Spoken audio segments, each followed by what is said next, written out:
normally sit in the corner. It's 7:03. I was meant to do 7 o'clock, and I'm just a couple minutes behind. I do apologize. I'm going to just hang here a minute and see if anybody jumps in. Somebody has jumped in. I know that it is Sunday, and it's normally a night people spend with their families, but I wanted to come on and just check in, especially after yesterday. To let you all know, I didn't stroke out from aggravation yesterday. I'm still here. It was very difficult, mind you. I wanted to. I'm going to eat me a Hershey Kiss while I'm waiting to see if anybody jumps in. If you jump in, say howdy to me. I don't know you here unless you say howdy because I'm on my little tiny phone. So, hey Gypsy, how you doing?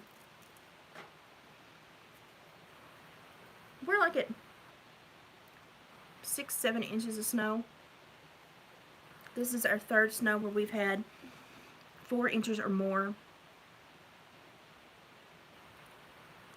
Our backyard has got what I think is way more than our front yard, and it may be the way that it kind of did that sleet snow, you know, Kim. It did that sleet snow for a while before anything else happened. But I've also heard that your side of town, Kim, has had the power off a couple of times. Oh, Gypsy, honey, what's wrong? Are you okay? Okay. So, Kim, that power has been in and out. It's flickered here, but it stayed on, so.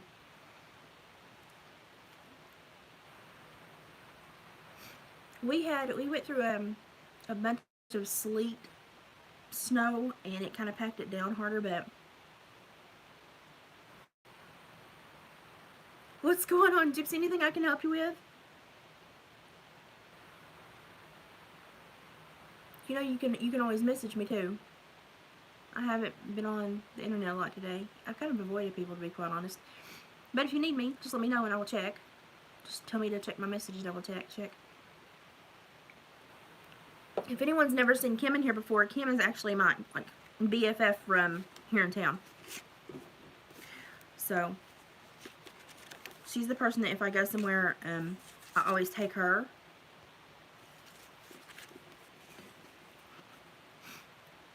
Oh, honey, I know. Today's been a horrible day for me. Like, right now is the best I have felt in probably 11 days, 10, 11 days.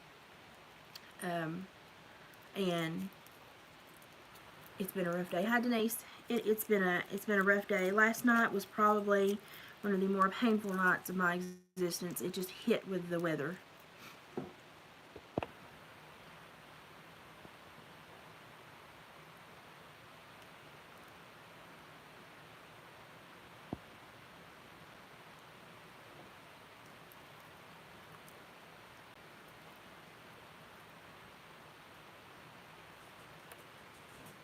So did you get the vaccine or did you actually get diagnosed with it? Either way, you need to take care of yourself. Oscar, what are you doing?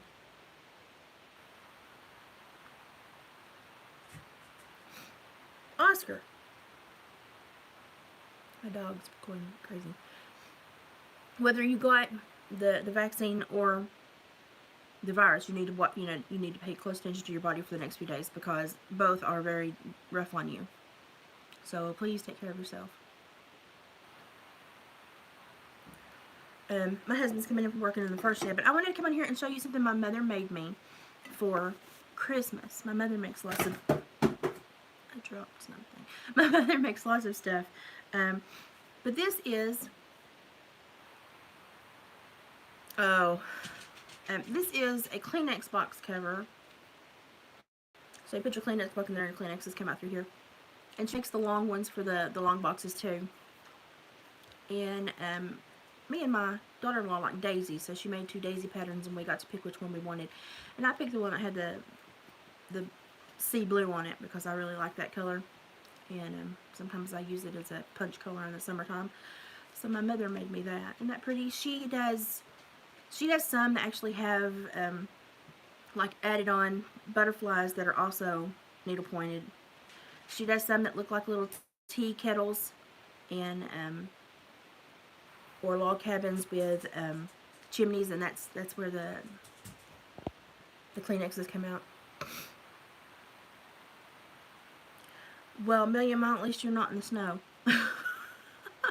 It'll probably be gone by the time you get back. It's supposed to be up in the 40s the next couple days, so. Yeah, my mom, she takes care of Granny, and she even puts these little decorative corners in the little star corners. So she makes lots of these because she sits a lot with Granny when she's taking care of her. She just sits with her in the room, and she makes lots of them. And I've often told her that I would sell them for her in my shop if she wanted to sell them, but she normally just gives them. The cabin is very cute. The tea kettle is very cute. And if I could pry one of them away from her, I'd probably put it up for sale in my shop and see if somebody would buy it. I will try to get video or pictures of it the next time I go down.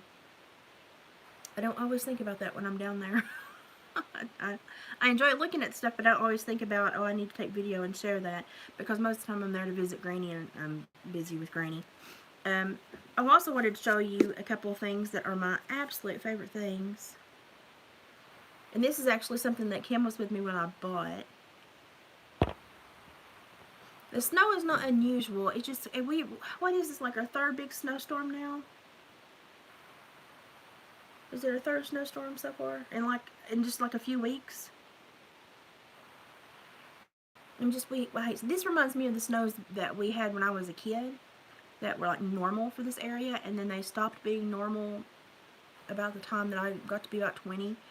And now they've come back. So, but these, yeah, Kim, these are like snowstorms that we remember when we were kids. And it's, for some reason, they just kind of stopped happening for a little while. And now it's like, oh, they're back. So, it may just be 2022. But this is something, and Kim probably remembers when I bought these. I bought a few of them. I've got 2 here today. These are old little books. This one's called Dream Life. It's stamped on there. And I mean, they're so old and fragile, and they've got old writing from where people have bought them and gifted them to other people. Let's see. I'm blind. This one is from 1833. Charles Scribner's and Sons in New York. 1833, Dream Life, A Fable of the Seasons. Ooh, that's...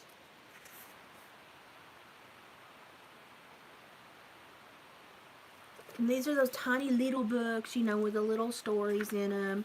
Unless I have my glasses in, they're terribly hard to read. Hi, Daniel. Well, you be careful if you're out and about tonight. It's nasty up here. But I bought some of these, and the little lady, I guess she knew what she had. This one is called Stories from Famous Ballads by Greenwood. It's nasty up here. Let's see, the Daisy series. This is from the F.M. Lifton Publishing Company. Let's see if we've got a date anywhere. Oh goodness, they're going to make it so hard to read. 1870 something. I think it's 1871. So this is 1871. It's from the Daisy series. And it's already starting to come apart on me. I love these little things. This one's a little bit better print than the other. But this one's starting to fall apart, so you have to be super careful. I have another one of these too. It's just so, like, falling apart. If I touch it very much, it will fall apart. But I picked these up. I got all 3 of them for like $5 at a yard sale. Kim was with me that day. Kim and I like to go and hit yard sales. We like to go and hit yard sales. And I've also got an old, like, 1950s or 60s iridescent. It's like a iridescent fabric. It's got the wooden handle purse with, it's like a purple, creamy blue iridescent purse. And it's beautiful. It's not like in great condition, but it's in good condition. And I think I may put it on my Etsy shop. And then I've got some of the little clip top that open up. They're almost like the beaded purses that have the little top that opens, but they're not beaded. But I've got 2 of those really purses. One of them has got some rust on it. The other one's actually in really good condition. And I know they're at least from the 60s at least. At least. My Aunt Ola, who was 103, had them tucked away in her house. God knows how long she had them. Yeah, evening bags. And I may also place them, they're buried in my craft room I'm going to put up. I may place them in my shop as well. Just some stuff that I have acquired, and I'm like, I have no use for this. I should probably let somebody who could love it have it. We've had a lot of people pop in. How you doing? Oh, thank you, Daniel. Daniel's modding for me this evening. Daniel, honestly, I probably should just give you a wrench. Oh, Lord. I trust you. There you go, Daniel. You have a wrench. You've been married since day one. I trust you. Okay, Kim, be careful. Let us know how the roads are when you get home. Are you in the... I hope you're in the truck. Are you in the truck? Are you in the Chevy? Yeah, the snow is still hanging on that tail end of it's here, but most of it's gone through. You're welcome, Daniel. Most of it's gone through. So I'll probably have new pictures in the grand total in the morning. But I wanted to hop on it and just share a couple things and say howdy and let you know I didn't stroke out last night after I got so aggravated with that woman. And that was something that I had been talking with her for a while. She had posted a few things several times that had kind of diminished other people in a rather rude and cruel way. And I had kind of had to say, hey, that's not nice. Or in the equinox. Okay, well, just be careful.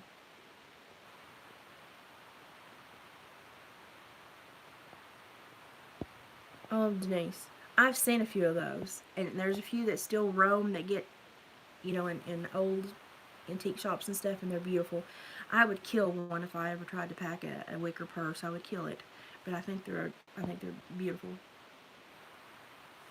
Well, and it's like it didn't just happen last night. She has done this a few times, and if you remember when I did the live in the video on the cops from January 6th, and I gave you the statistics and the improbability that all 4 of them would have chosen suicide, and how statistically impossible and clinically improbable it was. She was sending me stuff, basically, she had posted a few things, and I had told her that she shouldn't attempt to diminish the training and the wherewithal that these men had, because they were well-trained people that knew how to handle far worse than what they saw on the 6th, and that we shouldn't post things that would diminish them. We should try to post things to try to have conversations and get to the bottom of it, instead of just accepting any dialogue and saying, oh, well, they were weak, or oh, well, it was too much for them, or, I said that diminishes these men and all they've been through in their training, and I can't do that. And so she had said a few things to a couple people that had responded, and I had actually deleted her comments because they were just not nice. And it was always an arrogant, condescending, oh, so that's what you choose to believe. Well, in the realm of the educated, we choose to, and I would just be like, are you kidding me? Are you kidding me? It's like, no. We don't mind to have conversations, and we don't mind to talk about things that we don't agree about, but you bring some meat to the table. You don't just bring your nose in the air. You have to have stats, figures, evidence. And then, as I always say, even when I bring you all that information, if you don't believe me, go and do your research. Go and prove me wrong. And she was just being very condescending and arrogant. And this has happened several times. And it had happened. It had happened enough that I had to have a conversation with her about how her netiquette and her demeanor came across, and how it wasn't benefiting anyone. And then if she wanted to come into the conversation, she was welcome to be in the conversation. But if all she was going to do was be arrogant and diminish everyone else's thoughts on the matter, and she wasn't going to offer any thoughts, any data, any evidence, any discussion points, then she would not be needed for the discussions. And she calmed down for a little while. But, last night was it for me. After I give warnings and I try to politely talk to people, and I try to lead them by the nose into a better, a better dialogue, a more productive dialogue, she chose not to go there. And last night for me, when I'm speaking from my life, from things that I know are actually occurring to me, that I have lived, And she comes on and tries to say that I'm just simply not understanding. And I'm understanding it fine because I'm the one dealing with it. I'm understanding it fine. And when she says, the reason I'm struggling is because I haven't learned how to be witty and savvy enough. Okay, witty and savvy do not belong in every aspect of life. There are some aspects of life where you just need to be honest and have an open dialogue and say what you mean what you say, and deal with it. But to think that somehow I was going to combat this huge hospital bill and the issues with this insurance company with wit and being savvy, it's just like, don't diminish me in that way. That's not polite. You know, if anyone else was having a problem and you popped in and that's been her answer to everything. It's been like, that's not helpful. You're not helping the dialogue. You're just trying to tell everybody, shut up, you have a problem, it's your problem, you need to shut up because it's not a problem to me. I just use my wit and savvy. And that really irritated me because, number one, she's done it a few times now. Number two, I had tried to talk to her about it, and she would always back down for a little while, which means she knew she was treading on thin ice. But then she just popped up with that last night. But what really irritated me was, at the last thing she said was how everything would be just fine if I would just basically learn to give it all to Jesus. And I'm sitting there going, it's a health insurance billing debacle. And the fact that health insurance bills, along with everything else that's going on in our country, is starting to turn into a race war.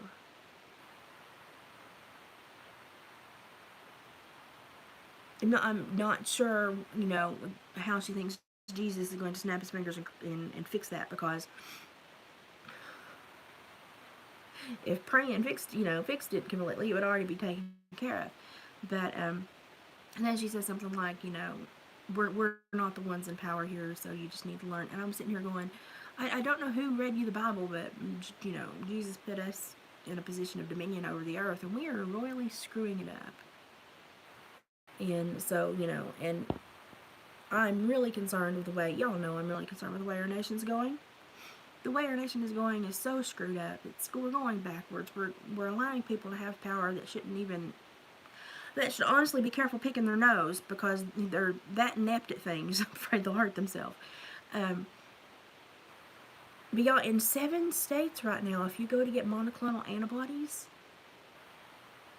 it's done by scorecard. And do you know that if you are a white person paired with, if there's one dose left and you're a white person next to a person of color, of any color, just any color, and y'all have moderately the same health issues, then that person of color gets like 2 to 3 extra points because of their color, and they get the monoclonal antibodies. And in other states, they have just decreed that they go to people of color first. And I don't know how they're getting away with it. I don't know how, when you go to a health facility, that you're not judged by the status of your health to receive treatments. And I don't care who gets them. I don't care what color anybody is that gets them. I care that they put this on the front end of it to state that it matters what color you are, whether you get them or not. That's wrong.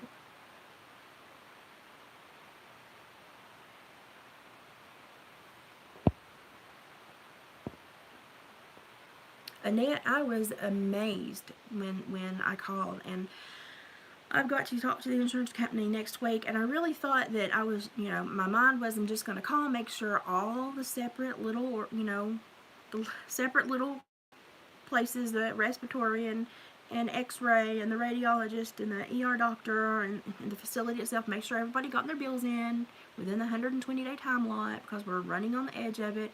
Just make sure everybody's getting it in. Because the last thing I want to deal with is somebody that doesn't bill on time, because that's a pain in the butt.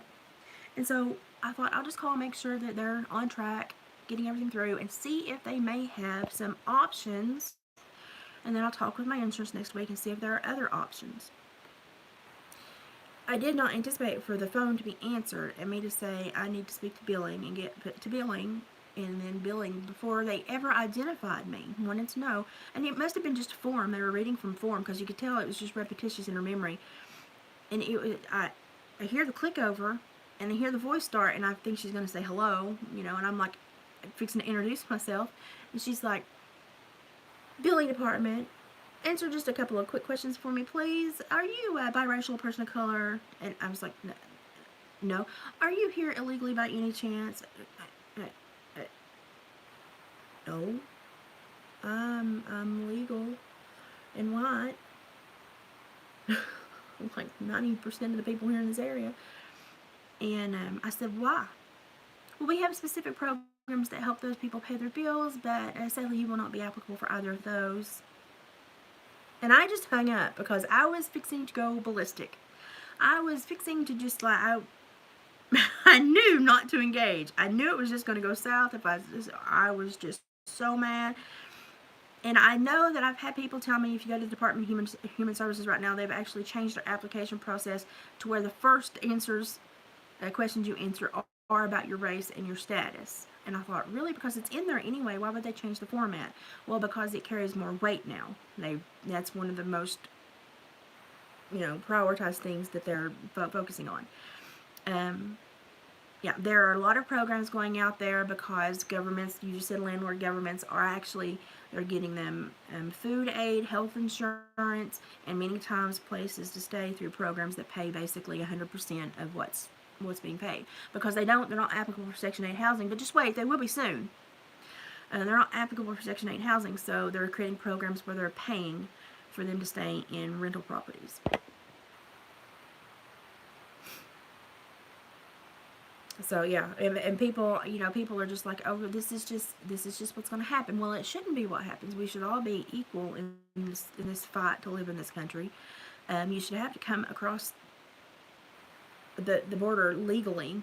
Every other nation in this world has super crazy, dead set serious border control, and we just have a place you can just sashay across the river. And I told you all last week that Border Patrol are reporting that they're using large groups of immigrants to stage them at one place to get all the border control over there so that they can use the other spot to funnel all their stuff they're funneling. And I also told you that, start watching the crime rates, especially from California up to the Pacific Northwest, and then up into the Texarkana area, and then up through the south into Appalachia. And ding, ding, ding, in my area, heroin, the uptick of heroin, has just become a norm. It's just everywhere. We're starting to see a lot of people that are becoming IV heroin users because it's just so readily available. This was a place that you would only see. I was a probation parole officer, and you would only see a positive test once about every 4 to 7 years. And now it's everywhere, and that's the biggest issue that we're combating. And it's just like, people wake up, and then people say, well, you're racist if you think everyone crossing the border is a criminal. We don't think everyone crossing the border is a criminal. But the people that largely take advantage of open borders are criminals with criminogenic behavior. And they're taking advantage of that. And I'm not saying there are some good people that just want to get out of their countries. I understand that. But the majority of these people are taking advantage of the open border policy because otherwise they would not be allowed to come in. And they're also fleeing their responsibilities if they are in trouble back in their own country. And for people that don't understand how dangerous this is, it boggles my mind, because the people that seem to not understand it are the people that live in gated communities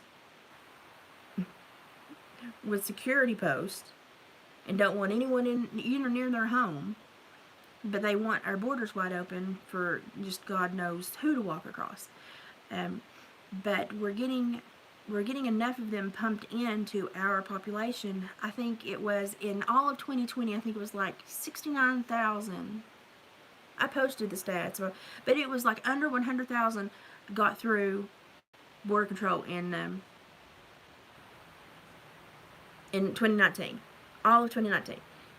In 2020, it went up a little bit more. Last year, we got to where certain months we're seeing 200,000 and more just in a month. we had several months that were 200,000 plus each month, when our normal is between 19 and 69,000 annually. We were seeing months and months and months of 200K plus. And that is going to overwhelm us. I know that they were flying them out to rural areas. Our governor actually wrote a letter to Biden stating that he was overwhelming our welfare system and our state's custody for the youth they were sending, and that legally he was not sure how to handle them because they had no parental knowledge, no parental consent, no way to contact the parents. They just had a child that was basically orphaned and kicked to Tennessee by the feds. And he basically wrote a cease and desist letter to the president and published it for everyone to see, because we were being overrun and all of our monies were going to take care of people that should not have been here, and it was creating a crisis.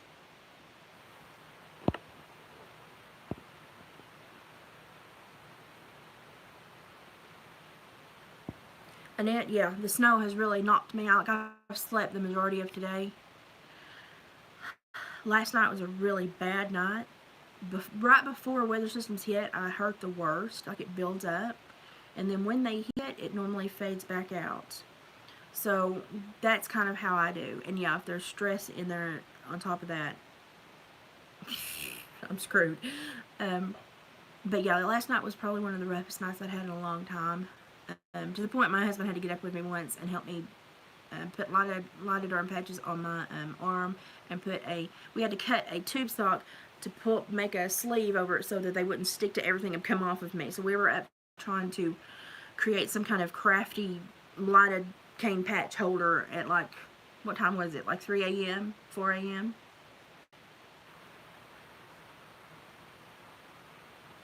Is he listening to that?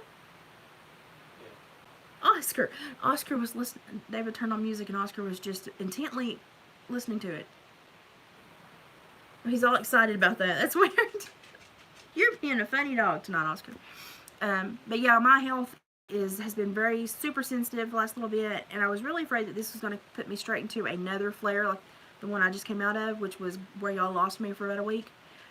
And right now it's not, but as you can see from my face, I'm not 100%, but I'm functioning. So that's about the best I can wish for in these circumstances. Kim just left, but I'm sure if she ever pops back on, she's my go-to person if I'm having trouble or need somebody here immediately. I call her because she's just a few minutes away. She always shows up. She's like my little ride or die in this area. And sometimes I have to call her because I am doing fine earlier in the evening. David goes to work, and then something will happen, and I need help, and that's who I call. And things change that quickly for me, especially when the vertigo started being the biggest problem. That created a whole different world that I had to live in there for a while, and you all know how difficult that was for me. Made me have to rehome my little Yorkie. Well, he was gifted to me, and I had to give him back. Because I couldn't take care of him. And my dogs always die of old age with me, so it was very difficult for me to give a dog back. Thank goodness his new mom calls and sends videos and pictures, and we get along and enjoy each other, so I'm watching him grow up anyway. But this has been one of the roughest years for me since my diagnosis. And a lot of it probably is the stress of the question mark that the government has hanging over everything currently. The other part of the stress is when I've had to be at the ER recently. The care given is substandard and takes forever, and it's very rare to find anyone that knows about my disorder anyway. So it's difficult to get good care on a good day, and now it's almost impossible. And Annette, I feel for her, because it's a horrible place to be put in. And I think it's partly why I snapped last night too, because even my health issues, that woman had diminished. And I don't care if you have a different statement for me, a different belief for me, we can talk about that. But when you just come in and you don't offer any meat to the discussion, you just come in to stick your nose in the air and diminish everyone else's concerns, I just really have no use for you. So I told her about it. But I am really, like, people, if we do not start really amping up and showing our passion and concern, we've already lost the game.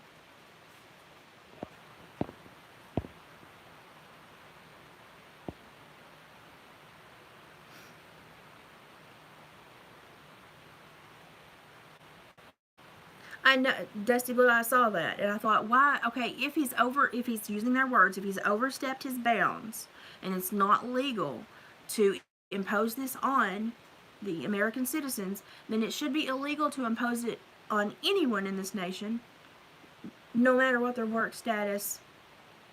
It doesn't matter. If it's illegal, it's illegal. And I think that's one thing that America has, the consistency, America's gotten way far away from. If it's illegal, it's illegal. There are no but, ifs, twists, turns. No. That's how we break down our nation. That's how these stupid groups that have, taken 2 steps and nobody threw a fit. So they took 2 more steps, and before we know it, they're 10 miles over there and screwing our country up. We have to start taking a stand when they start to take those first 2 steps and say, I'm sorry, no, that's not going to happen. Get back over here.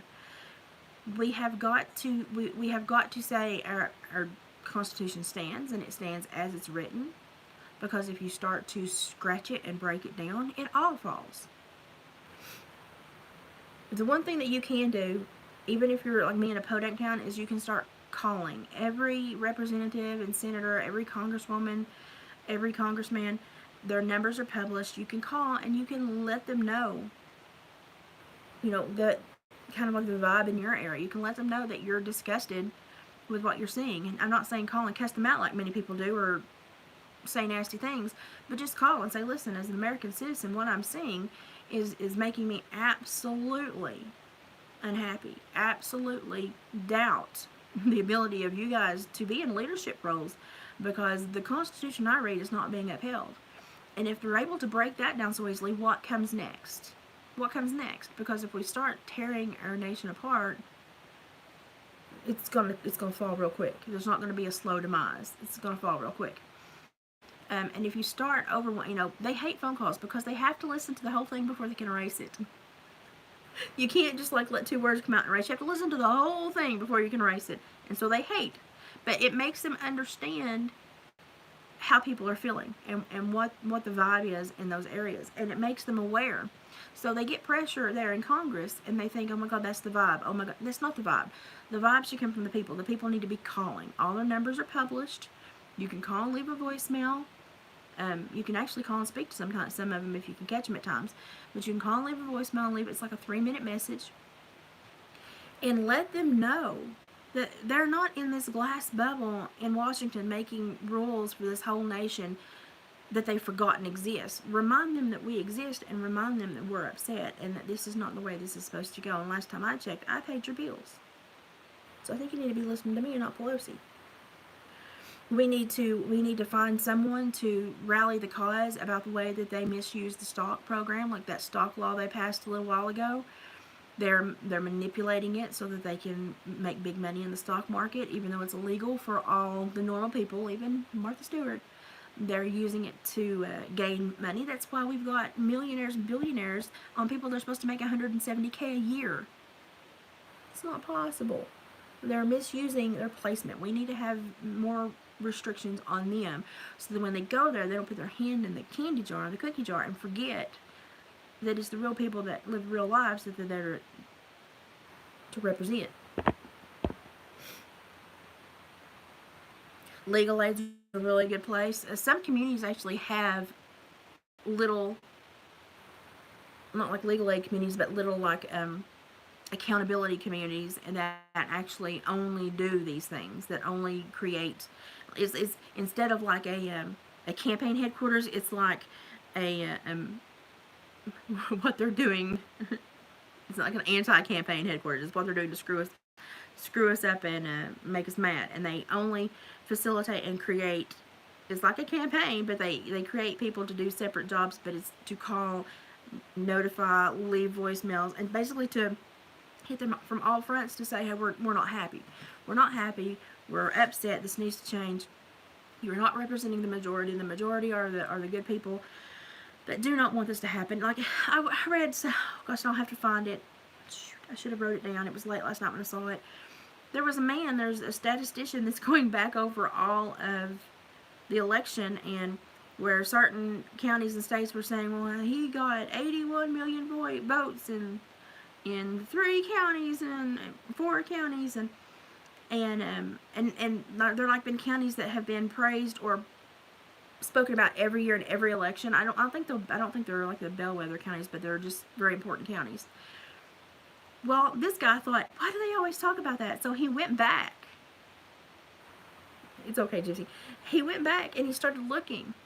And every year that they have praised whoever won there for X amount of votes within these 3 or 4 counties, they've given them more votes than the actual county, the people that live there, like ×2.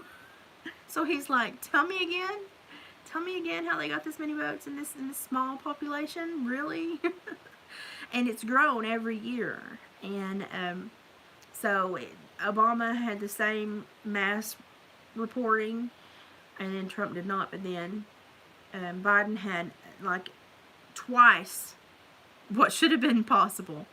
And he's like, why is no one looking into this? Why do we report this? And they just go, He's like, this is not right. This should not be happening. He said, it's happening here in counties that are monitored. He said, what's happening in counties that are not monitored? And I thought, dude, you're dead on. I'm going to have to find it now. And I had never seen one of his videos before, but I was very impressed with the way that he had gone through and researched and looked at both Republican and Democrat candidates and how it always was blown out, just out of the water with the Democrat side of things. I thought, he's probably onto something there. But these are the things that we should be able to say, hey, I think something may be up. I think we need to look at that. And I'm the person, I don't care which candidate it is. If it looks illegal, we need to look at it and make sure it's not illegal. Because I don't care which side.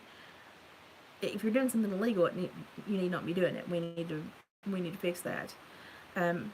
A lot of Americans are trying to make everything biased and about race, but a lot of Americans are just Americans that they're fine with an election if they know it's an honest election. As long as it's an honest election, they're fine with whatever happens. But the last few years, everyone's tried to, emotionally charge everything. And they emotionally charge it, and then they pull in the race issue, and and it's very distasteful to see how they manipulate us on such a basic human behavior, and people don't catch it. And I'm just like, I mean, they talk to people and say, oh, race wars are out of control. People hate each other, and we're isolating and segregating. And people will be like, yeah, we are. And then they go back home to their apartment where they live with a mixed batch of everybody, say hi to everybody as they go home. And they don't think, I live in a very big melting pot, and I just said hi to 4 or 5 different cultures on my way to my apartment. We're not at each other's throats. So why is it when I enter into certain topics of discussion, we're always at each other's? It doesn't make sense. It's not congruent. It's not consistent across the board. But people don't ask questions. It's like when, people are like, well, the South's always been racist. But I was raised in the South, and the only thing my parents taught me and every other child that I saw grow up beside me was you behave yourself, you mind your manners, you treat everyone you bump into with the utmost respect. I don't care who it is, how old they are, you treat everyone with the utmost respect. My parents told me if someone was kind enough to get me a present on my birthday or Christmas, it didn't matter if I hated what I got. I was to accept that present as if it was the best thing that had ever been handed to me, and I was to make them feel proud about their gift they were able to give to me. You don't judge people by their skin. I grew up in walking horse barns. I was taught at a very young age, if I got lost at these big showgrounds like the Celebration in Shelbyville, huge showgrounds, hundreds of barns, a little 4th grader can get lost. I got lost a lot. So, if any of Ramsey Bullington's families out there, thank you, because he often found me and give me a ride back to the barn I was supposed to be at. He was a nice guy.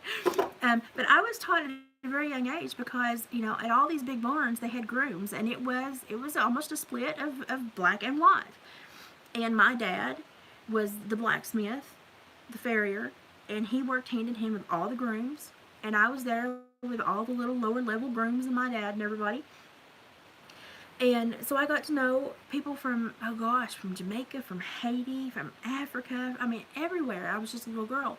And I was taught, get this, I was taught as a little girl who went to these big horse shows, if you get lost on the grounds, if you see a black man with a white towel hanging out of his back of his jeans, he is a groom. He belongs to one of the bigger stables. You go straight to him and say, hey, I'm such and such's daughter, because they all knew my dad. He was pretty prominent back in the day. I need to be here. And they would take me back to where I needed to be, because they all knew my dad, and basically they all knew me too. If they saw me wandering, they'd be like, grab her, I'm gonna take her back. She's out wandering again. And, you know, often they would grab me, and all of the barns would put out a big, like, spread of food, a buffet. And often they would grab me and be like, have you ate? And I was like, no. And we would all go to the back of the barns and wave and have, you know, somebody that was serving dinner take us a plate. And we'd go back with 3 plates stacked on each other, and they would drag me in, and my dad would be like, you lost again? And I'm like, yeah, but he brought me back, and I brought lunch. So you can't tell me that I grew up in a racist South when my parents trained me to go run to the first black man with a towel hanging out of the back of his jeans, because he would get me home safely. I'm just like, I mean, it came lunchtime, and they would bring their kids to the barn, like on weekends and stuff, when they would have nowhere to put us, because babysitting and daycare was not a thing back then. So they would bring all the kids to the barns, and they would tell us, you can play in this field, in this area. And normally they would leave us a golf cart, because these were huge farms. And so we would drive and run amok in the golf cart, and if they needed something, they would walk us and tell us to bring a chain rack or some water or something, and we would run it to them. But we were the happiest little kids in the world, running around in an old decrepit golf cart, all of us different shades of whatever color you want to think, and we never had a problem. And some of the happiest memories I have are wrecking golf carts with all my little friends. And, you know, and I mean, we were just the best little group of kids ever. Never had a problem. And I don't know why people want to say and create falsehoods about the area I grew up in, because I very rarely see someone who is racist. And if they are, it's normally because they're ignorant about everything, and they just also chose to be ignorant about that. It's because they don't have the common sense and decision-making skills that are required to be a decent adult. And it's not really born out of a place of hate, as it is born out of a place of ignorance. But you know, we were raised, and we were taught to be good to everybody. And if you see someone struggling or someone that has had a harder life, then you be doubly kind to them. But we were not raised to lord anything over anyone. And I'm still, if I go somewhere and see someone struggling, I'm still going to walk up and try to help them. I'm still going to try to alleviate the discomfort they're going through. It's just how we were raised. So when I sit here and these people scream that they need to start teaching our kids in grade school how to notice that they're white, and the devilish characteristics that come with being white, I was one of those little white kids, and I grew up and played with every other color possible, and I never saw the devil in any of us. We were mean sometimes, but there was never the devil in any of us. So I'm just very concerned with what we're allowing. I mean, like, you wouldn't get a cat and cuss it every day and tell it how horrible it was, and then it only came from an animal shelter because it was an orange tabby, and we all know that orange tabbies are just devilish. Can't allow another cat to be anywhere. Just got to be a hateful leader. Matter of fact, if you were to cuss your cat every day, somebody probably call and you probably get criminal charges put on you for animal abuse. But you can put kids in a circle at book time and read them a story about how white kids have signed a contract with the devil and need to accept their hate. No. That's abuse.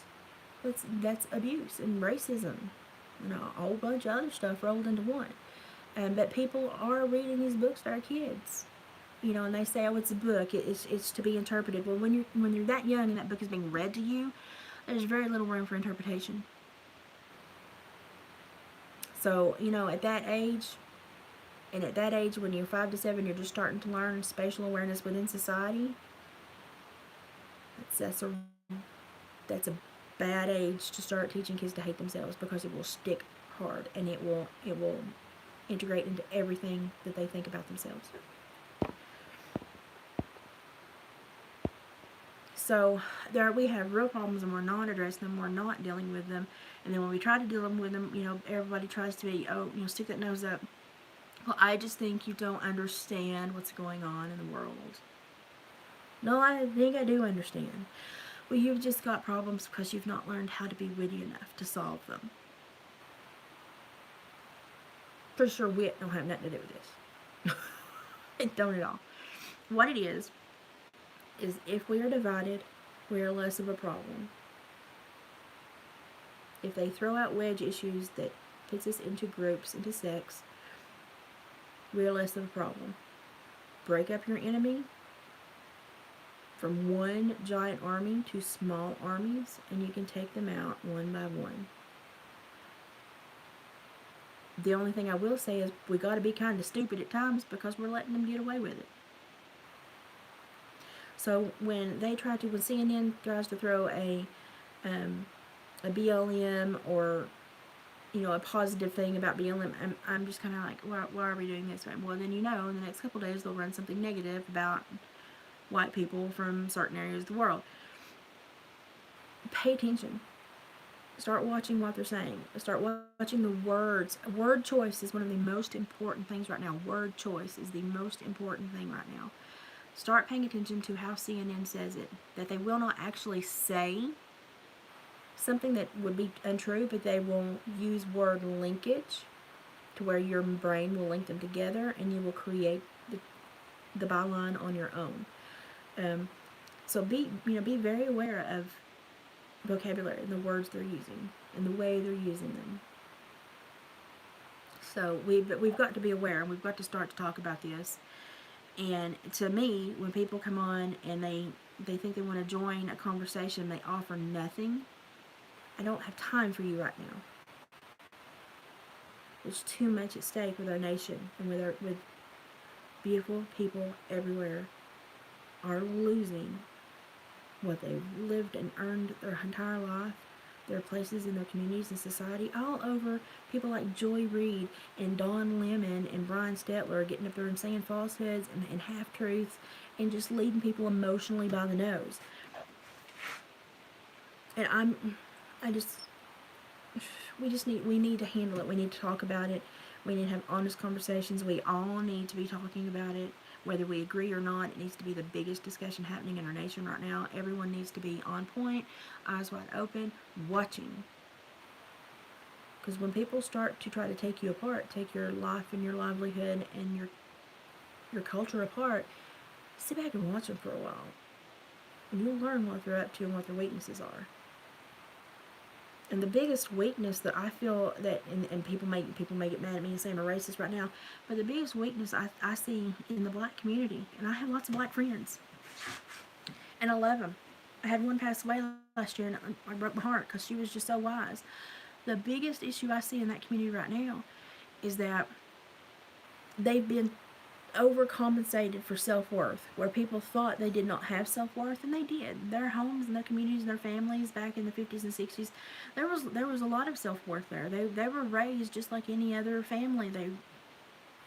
In their home was love, and the parents had obedience, and the children had support. And something happened along the way to where they got so much. They had people turn a blind eye to behavior so much because of what that culture had gone through, that they found out they could get away with bad behavior. What happens when you have a kid that figures out they can get away with bad behavior?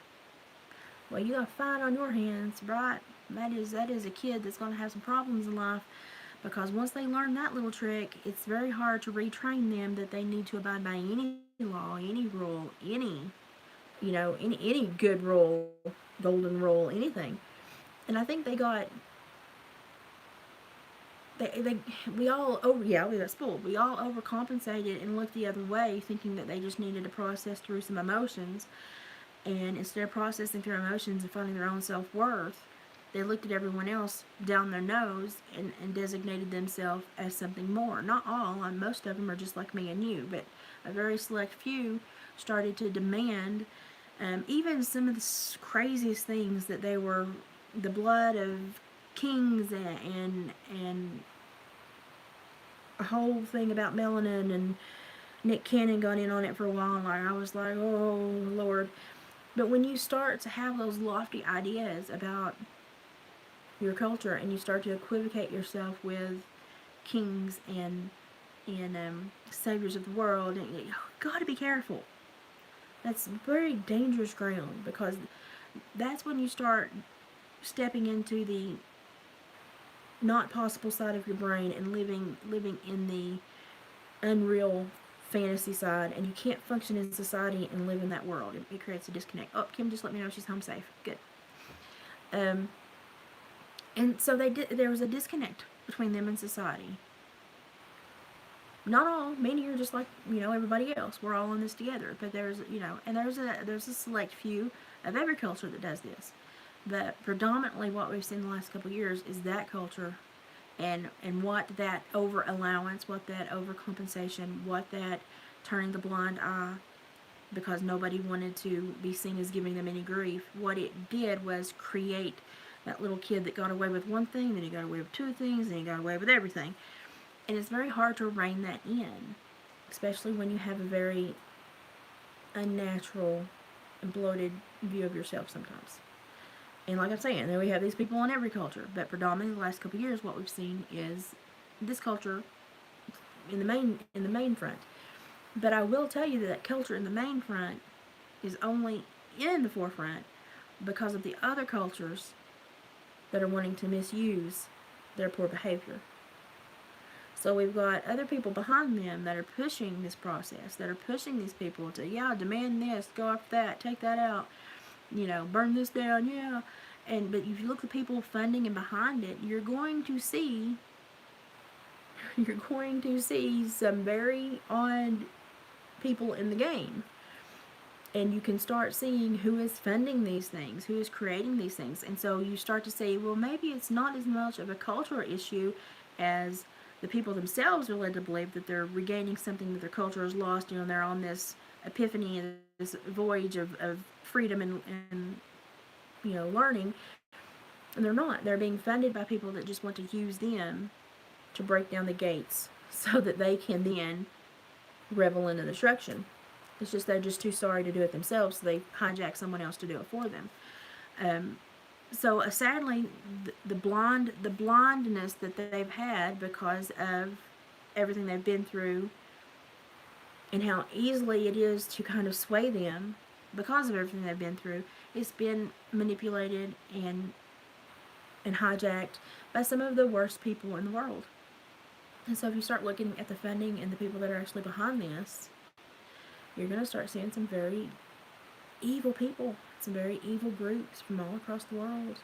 And they will use, in every country, they use a different ploy. And in the USA, they're using the plot of the black community.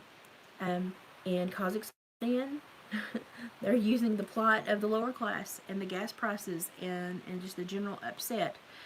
I mean, it's happening all over the world. In Australia, they're using the lower class in their caste system, and they're just bullying them, putting them into those little COVID camps in and out. But none of the upper class are being placed in them because the cops can't get into gated communities half the time, and it's just easier to grab the people that are right there on the side of the road. So they're just constantly putting the lower class in and out, in and out. Well, you have to pay for those stays yourself. It's like $2,000 a time. Well, they're just killing the lower class with these stays. And if people try to, they're there that are negative and keep testing negative and try to leave, well, then they pull them back and they have to pay another time. They're trying to push them to incite anger. But it's not the lower class that's going to incite the anger, and it's not the people enforcing law, it's the people paying for these changes and for these camps and for this little experiment to be possible. So we've got to start looking beyond our fixation and beyond sometimes our irritation, and we have to start looking at where the funding's coming from and who's providing the money to do these things. And I think for the U.S., I think many people know who the biggest culprit is. Denise, yeah. Yeah, I mean, there's been many times the U.S. has created their own war in the Middle East to justify going over there, and so that they can either gain power, gain control over groups of people to fight for them, to get rights to certain minerals or something, or to basically just pressure another group to respond so that they can have another war. I mean, that's one thing that I was happy. Like, I have issues with Trump. I have issues with every president because I think they all make huge mistakes and they all get kind of stupid when they get into the Oval Office. I don't know why, but they do. I had big issues even with Trump, but I will say that at least he got us out of a lot of wars and got a lot of our troops home and had a plan to get it, because we should not have been the world's babysitter. Never. No. Should have happened. Horrible plan. But one thing that I was really irritated with Trump about was he put in the law about the anti-Semitic language. Well, the thing is no, I don't want people using that type of language, but once you start to break down freedom of speech, everyone can break it down. And so all he did was just do the first attack on free speech.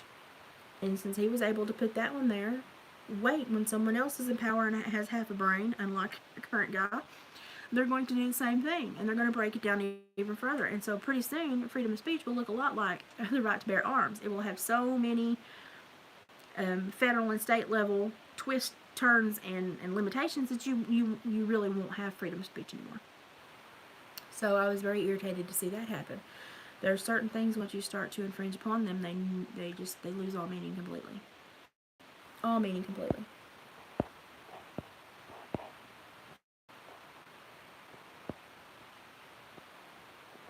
Destiny, yep.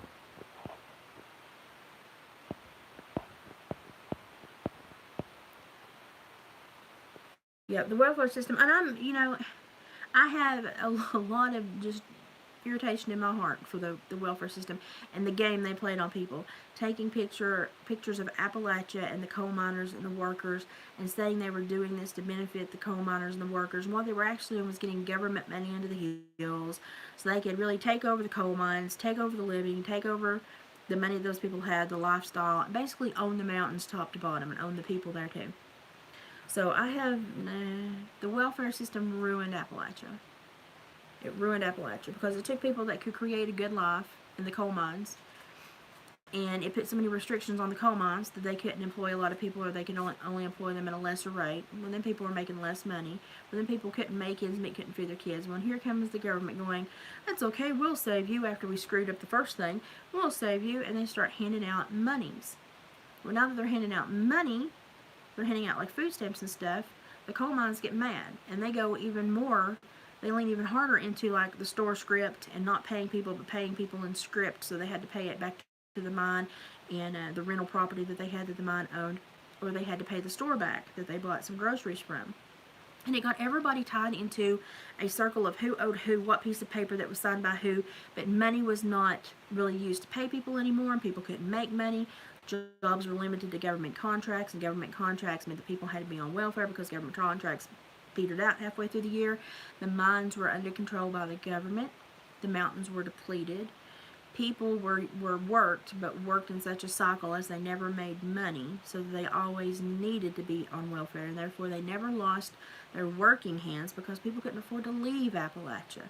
And it was just, and then they were saying, we're giving new shoes. That no, they weren't. These programs they created were just to funnel money from people that had money to give, to funnel money into creating more homes that they could then make people rent and take all their money from their coal mine job. It's horrible. And there's a lot of good documentaries on on Facebook or YouTube about it, and there's even one on Hulu. And I don't agree with the woman's political views at all, but she does a very good documentary on Appalachia living. It's called Hillbilly, and she actually left her home and went to California to work, and it shows the issues that she had to overcome and how it kind of opened her eyes to what was going on back home. We've got so much. I'll have another one in the morning to show you how much we ended up with. It's still snowing a little bit right now. The dumbing down of America, that's it. That's it. They turned everything into a government contract. There's no sustenance hand to mouth. You make your money and earn your money and spend your money and are in control of everything. The government's in on everything now. They just took what should be a simple process for life, and they convoluted it to where they could get their claws into every aspect of it and screw it up, but they're making a killing at it. And I mean, somebody needs to hear this. They do not care if they lose half of the population in whatever they're creating with whatever they're doing. They don't care. We're expendable. We're fleas on the dog. We're expendable. So, they don't care how many of us they lose in this process. They're just dead set on changing it to benefit them. And it's like, hello? Because, they can live off far less than what they're getting right now. That's why they are sending money everywhere around the world. They have too much of it. They just won't spend it on us. Because if we actually knew how rich our nation was and the money actually stayed with us and was actually used on our nation, we would not be living like this. And they know it. If we got a glimpse of what we truly were creating in this nation, we would be throwing one heck of a fit right now. Oh, somebody, oh, yeah, see who that, yeah. We need to do a congratulations. But anyway, that's just, y'all know, and then that woman popped in and was just completely diminishing and being rude and condescending. And she's done it a few times. She did it a couple times to other people when I had to jump her a little bit about it. And then she started, became her favorite target, so that's fine. But last night, she got just a little bit on my nerves. I had to deal with it. And I've told y'all many times I'm not perfect. I get irritated. I will lash out. I try to do everything thoughtfully and correctly and with the right motive. But now she just ticked me off, and I need to take care of it last night, so I did. And I told you, I'm nice till I'm not. When I'm not, I'm not. There's been so many things in our government created to benefit one specific party, person, flavor. It would probably terrify most of us to know why many of our governmental organizations exist. It would. It stopped being good and honest a long, long time ago. That's why everybody's like, support Fauci. Fauci did this during the AIDS epidemic. He did confusing orders, made medicine mandates that nobody could understand, took certain medicines off the shelf, held on to some things until the patent came back to him so that he could make money on it. This man is a one-trick pony. He did this back in the mid-'80s for the AIDS epidemic. He's did it all before. He knows what he's doing. He got completely through it with no problems last time. Made millions, and he's doing it again. And he can sit there. We can sit there and watch him lie. We can sit there and watch him lie to Congress. Anyone of us would be already thrown in the pen. But we can sit here and watch him lie to Congress and get away with it when we know it. When we have the proof, it's lies, and nobody's doing anything. Something's wrong there. Something's wrong there. And I had another thought, and see if I can figure out what it was. I don't know if I can or not now. Oh, did you know, this is it, that in several states, they have now, Fauci has instituted a new nursing home treatment for COVID in the nursing homes. Everybody go and research this. He's issuing new statements for he says there's a new surge coming to nursing homes of COVID. Now, y'all, if Omicron was as transmissible as they said it was, and we've had 3 or 4 variants, and we've got 80% vaccinated, and now we've had millions and millions and millions have at least one of the variants, we should be getting to the place where we're getting along with this thing a whole lot better. Think about it. If Omicron was as transmissible as it was, then by the numbers that have now had at least one variant of it, we should have enough antibodies and immunity built up, and we should not be seeing the skyrocketing climbs of the numbers anymore. But he's sure. He's telling everyone there's going to be another surge, and it's going to go through the nursing homes again. How do you know? And so he is creating a nursing home treatment protocol. Okay, we all know that the biggest issue we had with the government, with the hospital treatments, was that there was like one protocol of treatment, and then it was not good. The treatment protocol was like antibiotics, steroids, remdesivir, and a ventilator. Basically was the treatment in the hospital. And none of that worked. And you had to be so sick before the remdesivir could be administered that you were basically too far gone. But then also remdesivir, remember, is not FDA approved. It is just an EO ordered drug. It is not FDA approved. And in all of its studies and control groups and stuff, it killed kidneys and livers. And they deemed that any more than 6 days of it would be lethal. But he ordered that. He ordered 5-day treatments for people that were already sick in the hospital with the but now in the nursing home there's going to be a new surge, he says, and we're going to have to treat it, very vigorously. And so he has ordered, the NIH has ordered the treatment protocol for nursing homes to be remdesivir. Go research. Go look. I found about this, I had the VPN, I had the back door on, I was reading, found out about this. They're talking about it in other countries, about how off the wall crazy it seems. Especially when everything's muting itself down. It's becoming much easier to deal with. So, yeah. Yep. There you go. Y'all see, remdesivir had a nickname. Read that comment. Y'all, this is they're not using this drug because it has a good findings and testings and control. No, it's always done more damage when it's been tested than it's done good. But somehow, without the FDA approval, it's been emergency ordered to be used in the hospitals and now the nursing homes. Do you know what it's going to do to people that are old and already having issues? Y'all, why? Why do they tell us that go to the ER when we have COVID to just go home and deal with it? But now in the nursing home, anyone that has COVID is going to immediately be given remdesivir. I mean, that's a big gap between the two ways it's handled, right? Well, the geriatric population, the senior population, they're much more, have many more autoimmune issues, much more compromised. So why would you give the most lethal medication that has the most side effects, that after 6 days is basically going to kill anybody? Why would you order that given to them? Why? Especially after the feedback we got from it being used in the hospitals. Go research these things. Go look them up. I'm not lying to you. Go look them up. And by the way, did anyone have any kind of tsunami warnings on the left coast, on the Pacific coast, the last few days? No, really? No one got tsunami warnings, even though there was a volcano ruptured that sent out a tsunami that everybody should have been warned about. No, not a peep.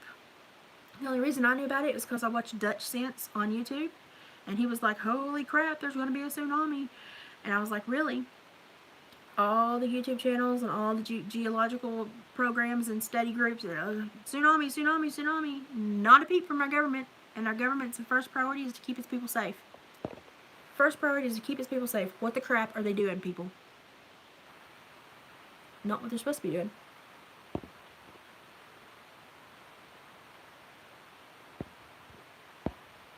Denise? Yep, everybody read that.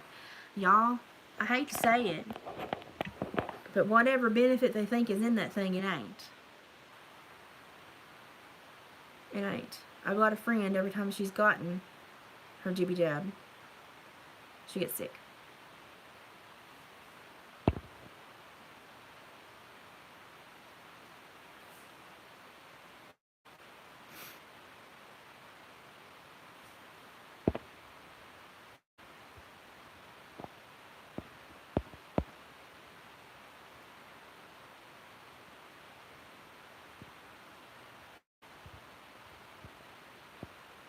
Okay, I'm going to be looking into that project, whatever. Yeah, okay, I'm going to be looking into that.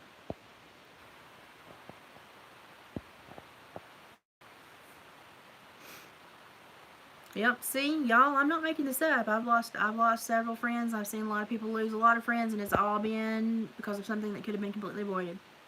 And that if you do 5 minutes of digging on the internet, you know that these medications should not be used. Not in the conjunction how they're being used with the illness they're being used. Not at all. Yep. Read those last 2 comments, y'all. Somebody's dropping some knowledge. I can't read them or I'll get in trouble, but y'all need to read them. I can't say them out loud. But I'm not responsible for what gets written in the comments, and they can't knock me for that, so y'all need to read this. Be aware, they do not have our best interest at heart. And the number one job of the government should be to protect us. They're not doing that. They're doing the absolute opposite of that. And we got to start having real talks and real communication, and sometimes real fusses to handle this and to begin dealing with it.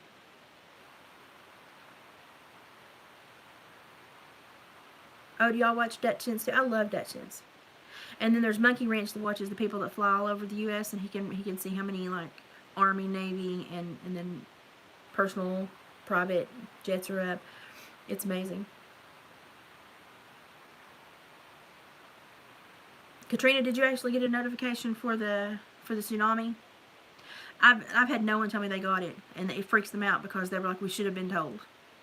But you know, that takes you back to where Jen Psaki, when the La Palma was going crazy, and she said that there would not be a tsunami warning issued. And I'm like, why? We have all the... Why? Well, it's really hard for some people to consider our government hurting us, but considering that over 37 times they've been caught in acts where they've been using their own citizens to test things, should wake several people up. And that's just the times we caught them.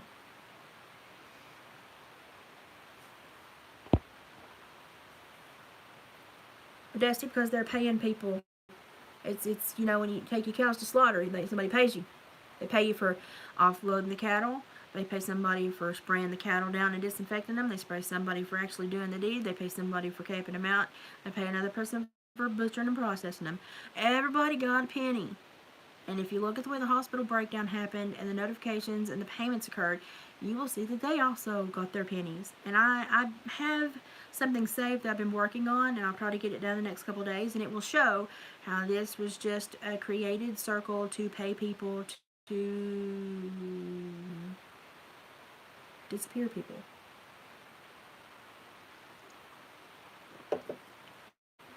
Now, do I think that everything is non-existent? No, I think there's something out there that's very, very dangerous to have in your body. I'm just not sure what it is and who put it out there.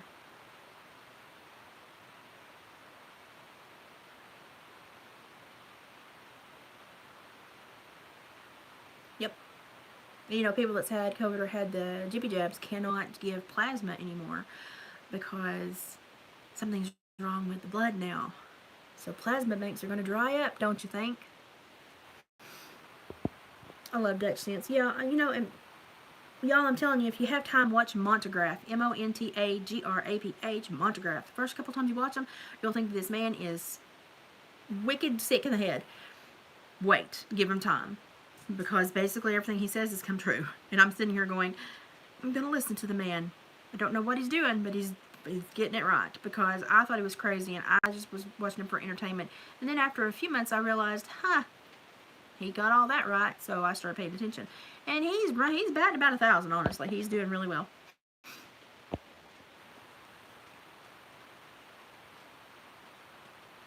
Yep. I'm glad you're here tonight. I don't know if I've noticed your name before, but I'm glad you're here. Welcome to family. You're definitely needed. Hillbilly, yep. Yep.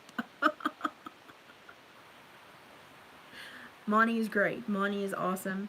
And he's like, if I see him on, I will stop everything and watch him because he's great. But yeah, there's just a few people that if you watch, you can start to see patterns. And when you see a pattern more than one time, it sets its own pattern. And it tells you it's not just random. So you have to start paying attention. And now, I posted in my community forum, the NIH, where those doctors published on the NIH, they think that there is something within the jippy jab that is going to activate during the 5 ABCDEFG thing that's happening. And that they're afraid that people are going to start looking like they have radiation poisoning, which looks like a bad respiratory infection, and that something's going to activate, and we're going to see a lot of death and issues because they have got more information of certain materials in the jibby jabs, and they're concerned, and it can't be moved from NIH. They have publishing authority, and Fauci's just hoping nobody reads it. I posted the link in my community page back a few days ago. Go read it. Go read it. And you know, when they spilled that one tanker trunk full of stuff that had the vials of the vaccine in it, and they had to stop both ways of traffic on a superhighway, back everybody up 5 miles, bring in hazmat and biohazard gear, and burn the pavement. Would they have done that if they had spilled the flu vaccine?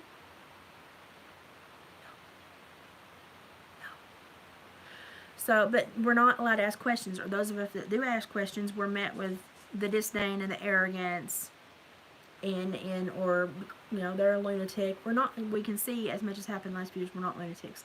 There's something happening that they do not want us to know, and we need to figure it out. We need to be yelling at the tops of our lungs and telling our elected officials that we are not going to watch our nation turn into this.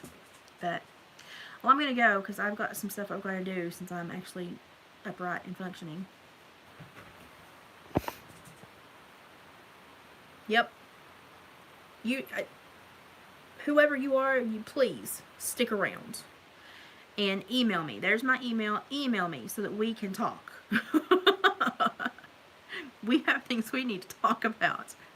And I'm going to be working on something that takes the that shows why the hospital cycle of behavior changed with this, and what it was actually about.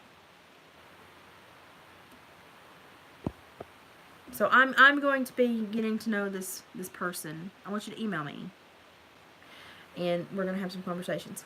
But I've got to go right now because I've got some stuff I've got to do. And I'm going to run out of energy if I don't get it done now, because I'm still not running on a full tank of gas, so I've got to get stuff done. But wanted to check in and let you all know that I was okay. We're getting some knowledge dropped here, y'all. This is great. I hope this person comes back every time I'm on here. You're welcome here every time. This is great. We've got to start asking the hard questions, getting the hard answers, and sometimes we don't want to know them, but we've got to, because it's the only way we can get through this and move forward. So I will try to get that done tomorrow or Tuesday for you all, the hospital one. So if you don't see me tomorrow, don't freak out, but I will do a snow update. So thank you all for spending time with me, and I will see you probably tomorrow, just momentarily. Bye, y'all.